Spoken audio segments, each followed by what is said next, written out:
This mean-looking rouge beast is the Ferrari F512 M, the final iteration of the iconic Testarossa bloodline.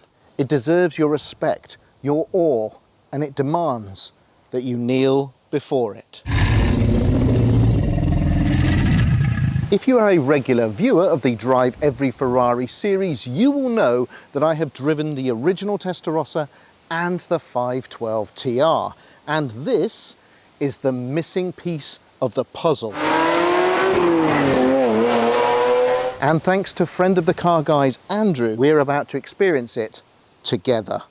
I'm going to take you all around this car. We're going to have a discussion about its distinctive design features, the improvements over the 512 TR, its history, and of course, we're going to set it loose on the roads. Oh my God! Oh my God! And you are coming along for the ride. Sound good? Excellent. Let's get on with it.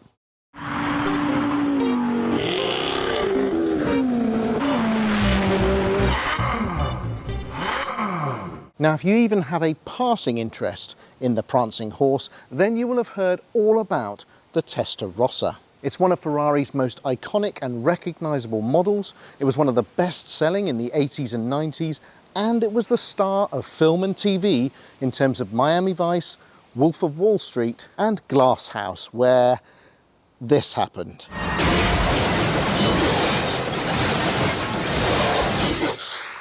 Not forgetting, of course, a starring role as a convertible in the video game Outrun. Anyone in the arcades in the 80s will remember that one. Ferrari made 3 versions of the Testarossa and followed the original up with the 512 TR, and then launched at the 1994 Paris Salon was this little number, the F512 M. M for modificata, modified, and 5 for 5 litres, and 12 for flat 12 engine.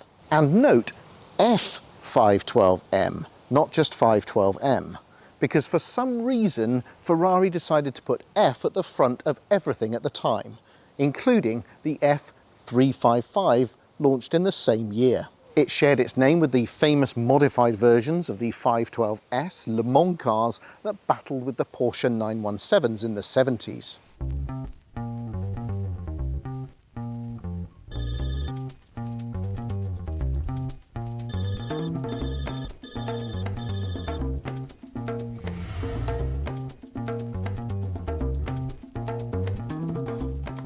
But I have to confess that it's never set my heart on fire.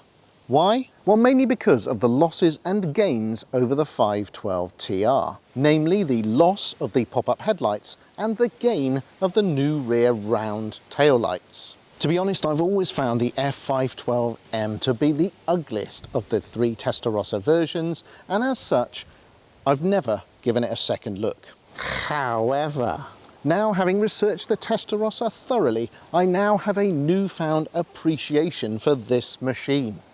I'd forgotten that it was the most powerful and reputedly the best driving of the 3, and with just 501 made worldwide, it is 5 times scarcer than the 512 TR, which in itself is 3 times rarer than the original Testarossa.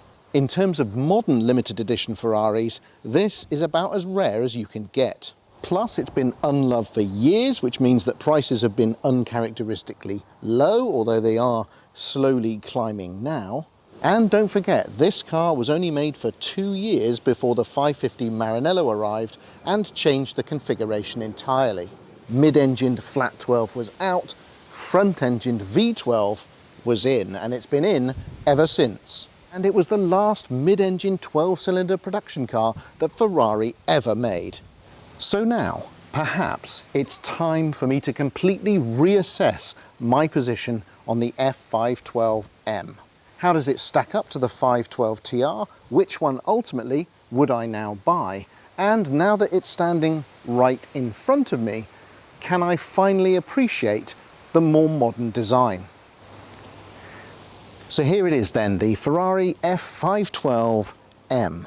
And what I thought we'd do is walk around the car. I'm going to point out all the differences that have been made over the 512 TR. And we're going to discuss that controversial design. First of all, it's got a new nose. Now, this was designed to emulate and look very similar to the F355, launched in the same year. So you've got the chrome Cavallino Rampante at the front. The redesigned front bumper has now got round high-intensity lights here down at the bottom, integrated into it. You've got vents either side, a smaller grille, as with the 512 TR. A little lip here for aerodynamic purposes down at the bottom. Instead of the pop-up headlights, we've got these square pieces of glass. It's now flush with the bonnet for aerodynamic efficiency, and obviously over the pop-up headlights it's one less thing to go wrong. And at the back here it's all changed as well. So instead of these beautiful black slats extending right to the outer edge of the car, they've instead pulled them in so that they line up with the engine cover,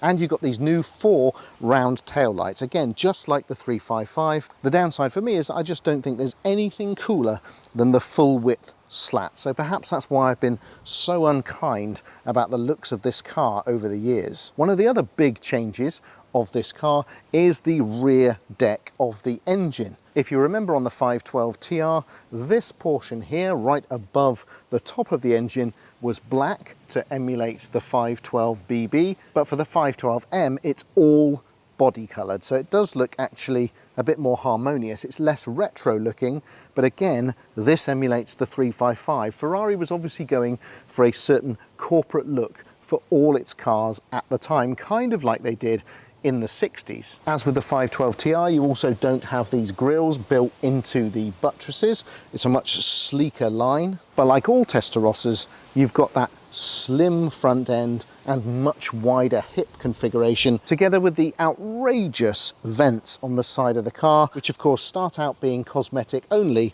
and then actually turn into engine venting. We've also now got 2 NACA ducts on the bonnet, which very much makes it look like an F40, but the owner of this car believes that the only purpose for these ducts is to improve the ventilation in the cabin. Another distinctive feature are these 18-inch star design split rim wheels, which look like they're moving even when they're standing still. I'm told at the time you could specify the standard 512 TR wheels, but honestly, when you've got a newly modified car, why wouldn't you have the new wheels? These have really grown on me actually. They're obviously going to be a bit of a pig to wash. It really solidifies this as the newly designed car. The wheels also show ventilated cross-drilled brake discs, upgraded Bosch ABS brakes and 4 piston calipers. So overall, when you're standing right here in front of one of these things, it's not as ugly as you think. It is definitely not as pretty as the 512 TR. It's not as pure as that car. Yes, I think the front lights are probably the car's ugliest feature. By having a new headlight design and NACA ducts and going for those jelly tot rear lights, to me it's a little bit too much, but it does make it distinctive, and because it's rare and distinctive, it's also memorable. I don't really think I'm ever going to get used to this on a Testarossa, but let's see how it drives. Oh, look at that. Now this is the mighty 4943cc flat 12 48 valve dry sump engine, and it's a work of art, frankly. In terms of the F512 M though, the headline stats are as follows: 0 to 60 4.7 seconds, 440 brake horsepower, that's 446 PS. The top speed is 196 miles an hour, which is 315 kilometers an hour. And the torque is 369 pounds-feet, which is 500 Newton meters. And the overall car weighs 1,455 kilograms. This is perhaps one of the most impressive looking Ferrari engines because, of course, the flat 12 has got the gearbox mounted at the rear. It's a very tall engine, it's enormous, and of course you've got those red heads on it, the Testarossa. This car features a low pressure exhaust system which helped to bring the power up to 440 brake horsepower, although the top speed was pretty much unchanged. What's also pretty cool looking at this engine is that the engine bay is enormous, so it looks like you can get to everything quite easily, but you can also see quite a large proportion of that tubular chassis. Here's a comparison of the three main Testarossa variants so that you can see how they've developed over time and where the improvements in performance have been made. I guess what's so surprising to me is that for a new M version, the performance figures between this and its predecessor aren't actually that different. There's only a 1/10 of a second improvement in 0 to 60. The top speed is only 1 mile an hour faster, and I guess that's because it's only 12 horsepower more than the 512 TR. You can't help thinking that for the last of the Testarossas, the blazing, snarling animal probably should have been 500 brake horsepower. In fact, the tiny improvement in performance figures is probably due to the fact that this car is 18 kilograms lighter. One thing's for sure though, Ferrari will never make an engine like this again. So if you want to experience the peak of Ferrari flat 12 engines, this is the car you need. As you can see, a pretty decent sized boot for the Testarossa, which really helps to make it a proper usable GT car. And while we've got the boot open, look at the back of those headlights. That, my friends, looks like a very expensive item. So now I'm quite intrigued to see how well Ferrari has developed the interior. Now, if you remember, the original Testarossa was a bit Heath Robinson. You could see lots of exposed screws, everything wasn't fitted together very well, it was quite rough looking, quite handmade. That improved with the 512 TR. Let's see what it's like in the M. To open the Testarossa, you have to put your hand into the slats just below the keyhole and you'll find a little flap. Now you give that a tug and the door opens. Now, eagle-eyed viewers amongst you will have noticed that this is a left-hand drive model. For a Testarossa, that should hold no fear because actually the whole thing is geared towards being a lefty. As you open the door, you've got quite a wide sill, but that's also because you've got these two polished chrome levers, one for opening the boot or frunk and one for opening the engine cover.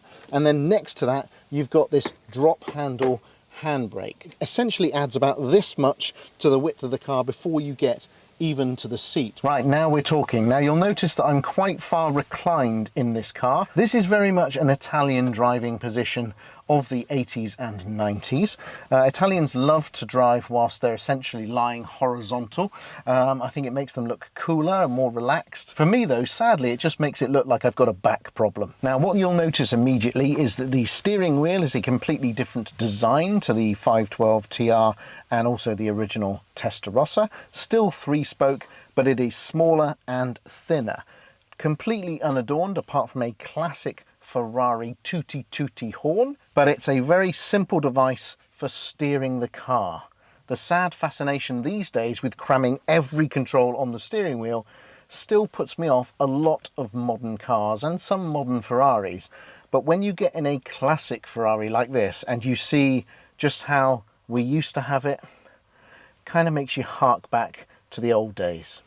Now the 3-spoke wheel means that you can look straight through and see quite the flimsiest stalks that you'll find on any production car short of a Fiat Uno, and in fact they probably are Fiat Uno stalks. They look very cheap, but at the same time I bet they're very, very expensive to replace. The left stalk here you actually twist in order to turn on the headlights. In the old car, obviously, the pop-up headlights would work on that movement. Now, the first thing you notice, apart from the steering wheel, when you get in this car, is that over the previous generation, fitment and quality has improved significantly. The carpets are all tied down properly, the seams are hidden, everything is crisp. There isn't such a big gap between this instrument binnacle and the actual dashboard.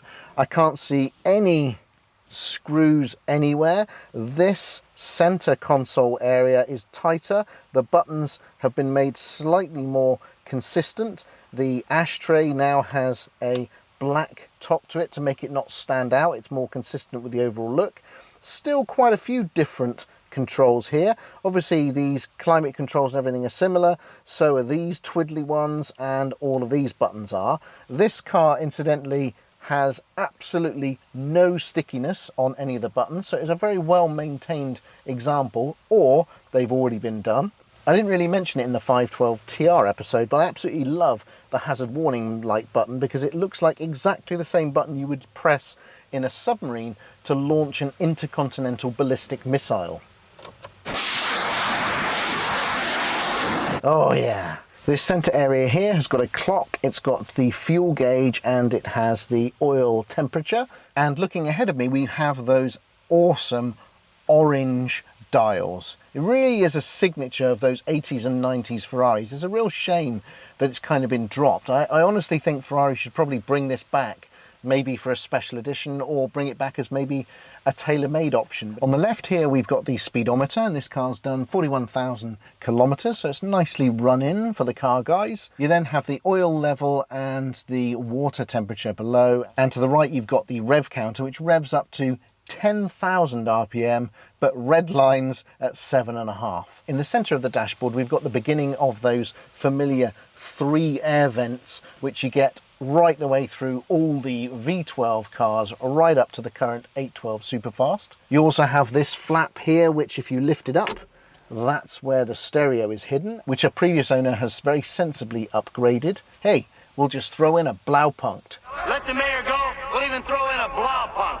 As you can see, this one, like the 512 TR, is kitted out like an S&M dungeon. It's black leather everywhere, a very 90s thing indeed. I'm told that as a result of the NACA ducts and improvements in technology, the air conditioning in this car is top notch. And once you get comfortable in this car, your hand naturally falls to this wonderful 5-speed metal manual shifter.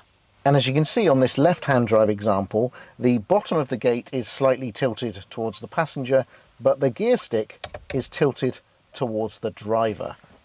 It makes it extremely comfortable and easy to use. You're less likely to fluff your gear changes, and it's just an absolute pleasure to have in a Ferrari. I'm going to be very excited to be using this in just a minute.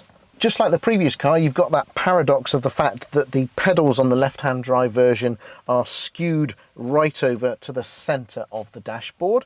You do get used to it actually when you're driving, but it is very noticeable, and it's not something that you notice as much on the right-hand drive car. And as an addition to the previous Testarossa videos, I should perhaps point out that some of you have highlighted to me that this little nozzle up here is not, as I thought it was, an aircraft style air conditioning duct. It's in fact a reading light. So overall, only minor improvements over the 512 TR in here. It just feels a little bit more professional, a little bit more screwed down. So now I guess it's time to take this car for a drive. Okay folks, I'm all strapped in.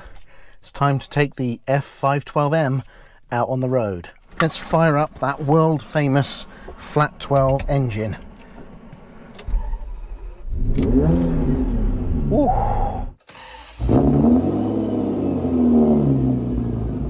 Now round about now I should tell you that in fact this has a tubey exhaust on it. It's not standard. Oh my goodness. And as with all Ferraris of this age, what happens is all the lights come on when you start and then they gradually disappear, hopefully. Into first. Now remember, it's a Testarossa, so it's dog leg, which means that first is in the bottom left position. Now the steering is ferociously heavy. There's no real assistance on it, so it is yeah, quite a heavy steering for low speed maneuvers. Now with this sort of relaxed driving position, it does feel just a little bit like I'm driving a bus. Even more so, I think, than the 512 TR. This is quite a wide car, so we're threading it through a little village right now with lorries like that coming along, and you have to remind yourself that we're not driving a super thin modern car. We are in fact driving a very wide 90s supercar. So it's not the front that you have to worry about, it's the back, because obviously it's wider. So this is probably not the best place to test a car like this, but fortunately once we get out the other side, I'm reliably informed the roads do get better. Now there is extra pressure on me at the moment because the owner of this car is planning to drive it to Portugal tonight. So if I do anything to this car, that's going to seriously affect his plans. So I promise you, Andrew, it's in safe hands. Now that mechanical steering, it's telling me everything I need to know about the road. It's very heavy at slow speeds, but it is lightening up now that we're on the move. And it's very responsive. It's jiggling in my hands. Kind of like the F40 actually. I do feel like a very lucky boy today because it is a rare car, only 501 remember, and they are appreciating at the moment. So I am acutely aware that I need to be good and I need to be careful. But to be honest, the M is a very drivable beast. It doesn't feel intimidating in any way. Yes, it's a bit more powerful than the TR, but not ludicrously so. Oh yeah, there we go. The gearbox is starting to warm up nicely. Oh. Oh yes. It is a stiff car, stiffer than the original Testarossa, but it's just compliant enough to give you the best combination of good cornering but also good traction.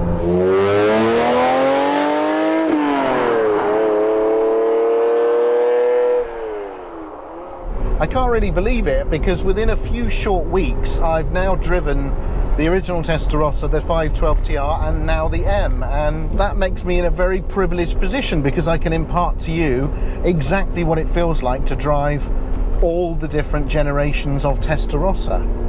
The short version is that the original is very lackadaisical, very soft, very grand toury, and obviously quite slow, but beautiful.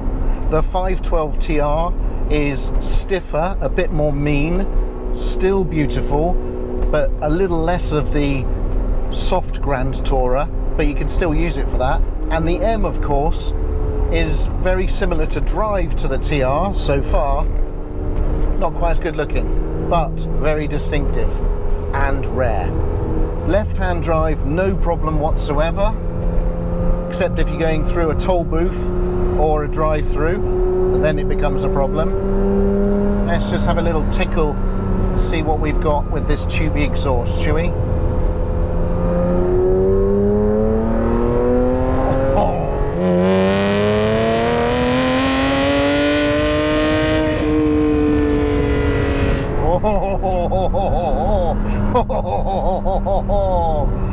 Oh, blimey. Cribbins misses. Now, this feels like a very muscular engine.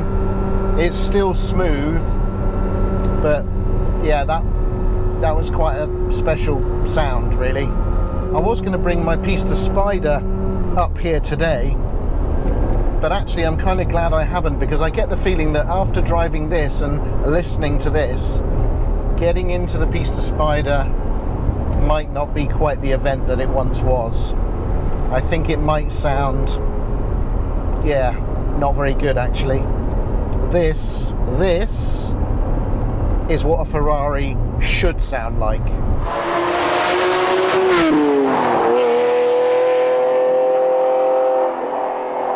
A little bit more.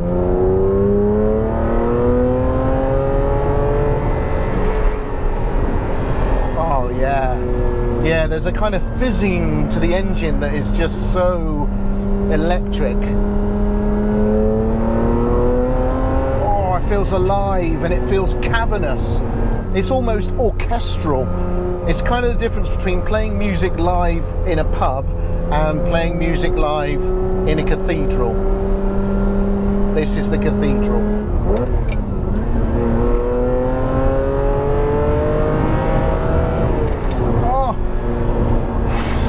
Oh, that'll wake you up in the morning.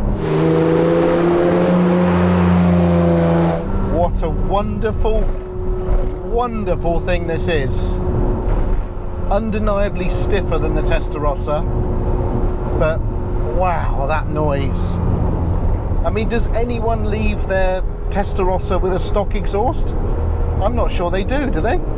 You don't see these cars on the road at all, which is why it's perhaps fantastic that the owner of this car loves to drive it.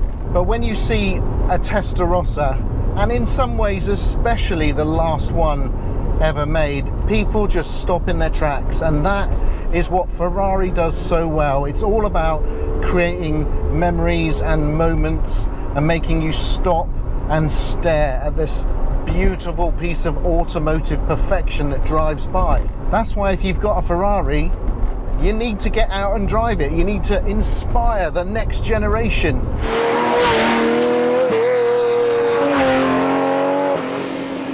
Here we go then. You fancy some beans? Let's see what happens. Ready?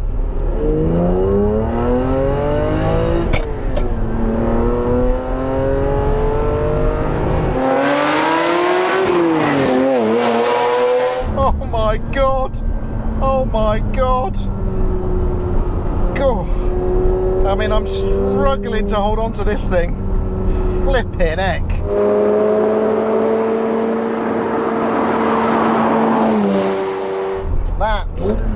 That was an awful lot of speed quite quickly. I know the performance figures don't suggest that this is particularly fast, but when an engine that big right behind you and it's bellowing like that, my God, it feels like you're in an Apollo rocket. It's just so feral, isn't it? Is there anything better than a V or flat 12 Ferrari? God, it's so good, isn't it? Ready? Ready, folks?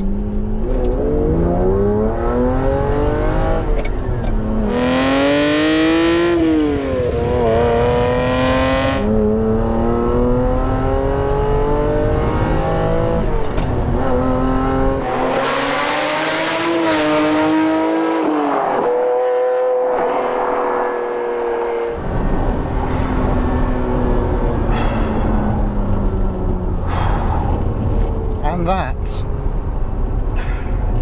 that is as much as I dare in this car. Wow, what an experience. Come on people, come on, even you've got to be impressed by this. Right, Damien, calm it down.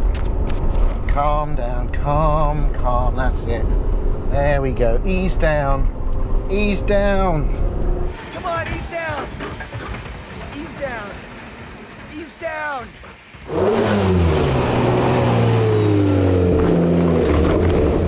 When cornering hard, you really do feel the weight and the width. You can tell it's a big car. I think the Modificata best encapsulates the phrase hanging on for dear life. I think this is the one. It's the maddest, it's the baddest, it's the rarest, it's the scariest, frankly. But I love that.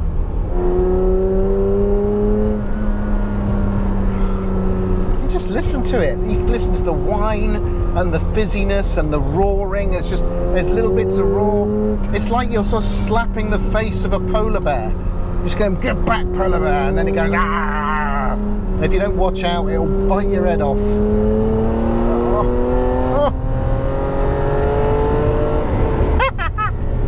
Oh my God! Oh, is it going to get round this corner? Oh, thankfully yes, but my goodness.